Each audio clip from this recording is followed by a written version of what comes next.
Os irmãos e irmãs, hoje nós celebramos o 33º domingo do tempo comum, e eu queria partilhar com vocês 4 intuições sobre a nossa liturgia de hoje. A primeira delas, muito importante, é recordar que nós estamos chegando no final do ano litúrgico, e que neste final do ano litúrgico a igreja nos coloca a reflexão sobre a imagem de Deus a partir de 2 figuras, né. A gente fala que é muito difícil a gente fugir do antropomorfismo, né, porque toda a experiência que nós temos de Deus, ela passa pela nossa realidade, né, enquanto homens e mulheres. Então, tem como fazer uma abstração da realidade de Deus, fugindo daquilo que é a nossa imagem e semelhança. E aí aparece hoje esses 2 antropomorfismos, na verdade um hoje e a semana que vem o outro, que pensar Deus à imagem de um juiz, como aparece hoje, e pensar Deus à imagem do rei, né. Semana que vem celebraremos Cristo Rei do Universo. Hoje a liturgia nos coloca essa perspectiva de Deus como juiz. Para mim é uma das figuras mais belas, mas também mais controversas da nossa tradição espiritual. Porque, claro, né, nós sempre tendemos a projetar a nossa imagem em Deus, né. Deus nos fez a sua imagem e semelhança, e nós também, às vezes, queremos fazer Deus a nossa imagem e semelhança. Então, quando a gente fala de Deus juiz, a gente pensa na nossa justiça, nos nossos juízes, nos nossos magistrados, e desde já o que eu posso afirmar para vocês, do ponto de vista teológico, é que a imagem de Deus como juiz pouco tem a ver com aquilo que é a categoria de juízo ou de juiz dessa terra. Primeiro, porque o juízo de Deus não tem a ver com a vingança e com a punição, né? O juízo de Deus, ele passa por outra categoria, né? Que é a categoria do resgate e da misericórdia, que é dificílimo a gente pensar. Mas um segundo momento, né, para a gente ir para o segundo ponto, também é verdade que aparece na leitura do profeta Malaquias algo que nos faz estremecer, que é: verdadeiramente nós seremos julgados. E somos julgados, né, no dia a dia. E aí a liturgia coloca pra gente essa perspectiva do juízo escatológico. O que que é o juízo escatológico? O último juízo da nossa vida. Porque todos os dias nós somos julgados, né. E eu queria resgatar aqui 3 categorias da teologia do corpo de São João Paulo II, né. Eu trabalho bastante com a teologia do corpo, as pessoas sabem disso. E me parece que essas 3 categorias que ele utiliza nas catequeses dele nos ajuda muito a compreender aquilo que é o juízo de Deus. As 2 categorias do amor e responsabilidade, né, que o amor ele é responsável, e a categoria da liberdade. Então quando a gente pensa em Deus juiz, a gente precisa pensar nessas 3 categorias para articular aquilo que é o juízo de Deus, né. E hoje eu dei 2 exemplos que eu repito aqui para vocês verem como que nós somos julgados o tempo todo, né. E que o juízo tem a ver com a responsabilidade e com a liberdade que nós exercemos, né, quando nós fazemos as nossas escolhas, e que ele é imediato. Ele nem é tão escatológico assim. Então a criança está aprendendo a andar de bicicleta e está lá mostrando pro pai as maravilhas que ele está fazendo na bicicleta que ganhou, 7, 8 anos, né. E aí o pai fala assim: "Ó, você não está apto ainda a descer esse morro sem freio, e menos descer o morro sem freio e sem as mãos." Mas o garoto está empolgado com a bicicleta, não é isso? E aí, mesmo tendo 7, 8 anos, na sua liberdade, ele não escuta, quer dizer, ele foge daquilo que é o obeldire, que é a obediência, então não obedece o pai e desce o morro. E a consequência vocês já sabem, né? Esborracha no chão e vem chorando.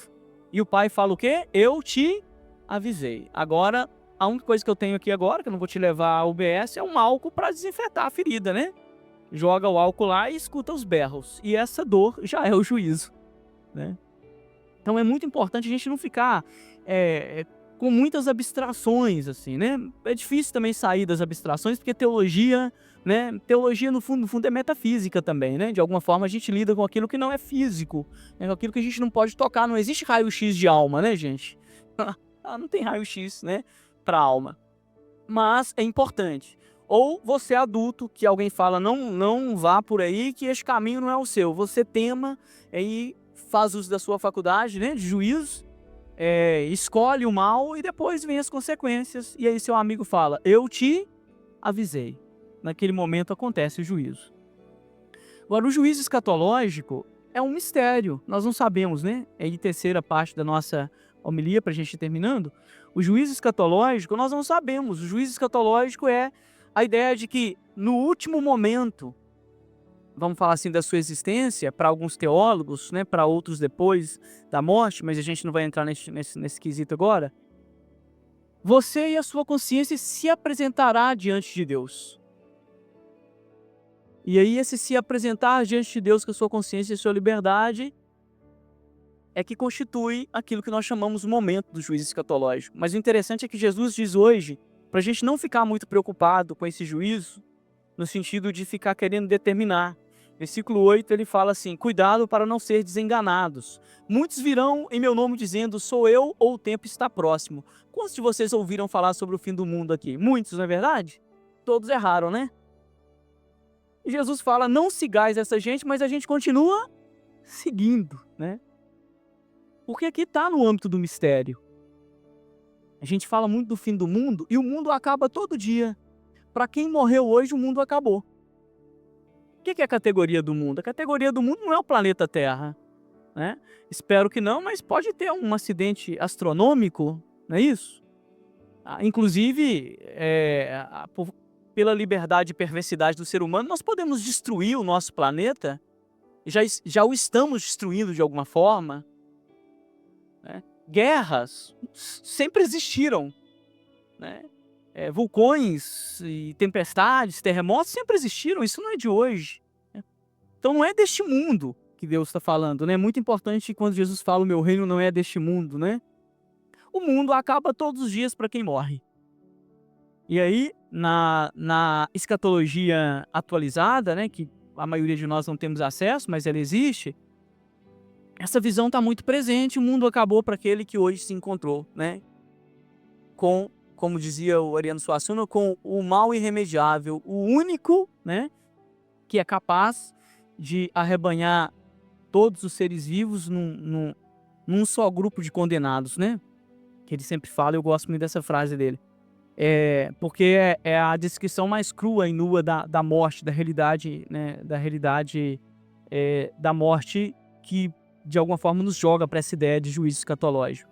Então, é importante a gente pensar isso, no sentido de que nós não sabemos, não temos como, né, fazer essa previsão de quando acontecerá, mas ter o firme propósito no nosso coração de uma vida de conversão, porque pode ser, eu desejo vida longa a todos vocês, mas pode ser que hoje o seu mundo acabe. E se não hoje, amanhã o seu mundo acaba. E aí é o fim do mundo para você, de verdade, né?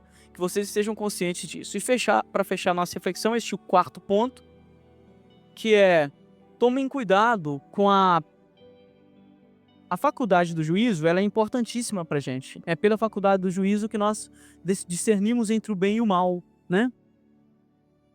Mas a postura daquele que veste a toga dia e noite, né, e se levanta e dorme com ela, daquele homem e mulher que faz o juízo moral e o juízo espiritual das pessoas, né, é uma postura muito arriscada. Jesus vai dizer em Mateus, né, não julgueis para não ser, porque com a mesma medida que vocês medirem, serão. Então, muito cuidado, porque nós temos uma propensão ao juízo, né? Às vezes, vez ou outra, eu faço alguma brincadeira com alguma pessoa que vem me dizer alguma coisa, né? Tipo assim, nossa, padre, eu vi fulano na fila de comunhão. Falou, ó, que bom, você tá vendo bem, hein? Realmente, fulano estava na fila de comunhão. Mas o que você quer dizer com isso, né? Quem é você para determinar se o seu irmão entra ou não na fila de comunhão? Amor e responsabilidade. Amor, responsabilidade e liberdade. Se tem um problema, esse problema é dele com Deus, não é seu. Pronto. Assim de claro, né? E o tempo todo nós estamos aí, né, fazendo esses juízos morais complicadíssimos, né? Primeiro, o que é o suprassumo da arrogância espiritual. Você, né, se colocar nessa postura de dizer como se ora, quando se ora, quem comunga, quem não comunga. A igreja tem as suas normas, você, enquanto fiel, lê essas normas, abraça ou não a partir da responsabilidade e da liberdade, sabendo que não vai ter plateia no seu juízo final. Não existe júri no juízo final. O júri é a sua consciência, né?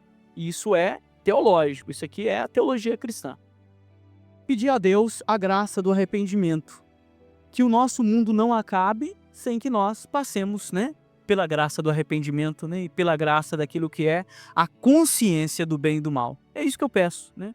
Que nós possamos então, nessa liturgia que nos coloca Deus como juiz, pedir ao Senhor a graça do discernimento e a graça do arrependimento, que Ele nos ajude, né, a cada momento a poder viver uma vida santa, né, e a nos preparar para este fim do mundo que nós não sabemos quando vai acontecer, né, e que acontece de forma individualizada para cada um, né, a não ser que aconteça aí uma explosão do planeta e aí a gente fala de um cataclisma cósmico e que acabe tudo, né, viremos poeira, né, mas enquanto isso não aconteça, e eu espero que não aconteça, ou enquanto nós não destruímos o mundo com as nossas ações irresponsáveis, o fim do mundo acontece todos os dias para aquele que encontra o mal irremediável. Aquele que reúne todos num só rebanho de condenados, porque tudo que é vivo morre, né? Isso é o que nos angustia, mas verdadeiramente é o que deve nos fazer pensar, né? E nos fazer abraçar uma vida digna, ética, justa e amorosa. Louvado seja o nosso Senhor Jesus Cristo.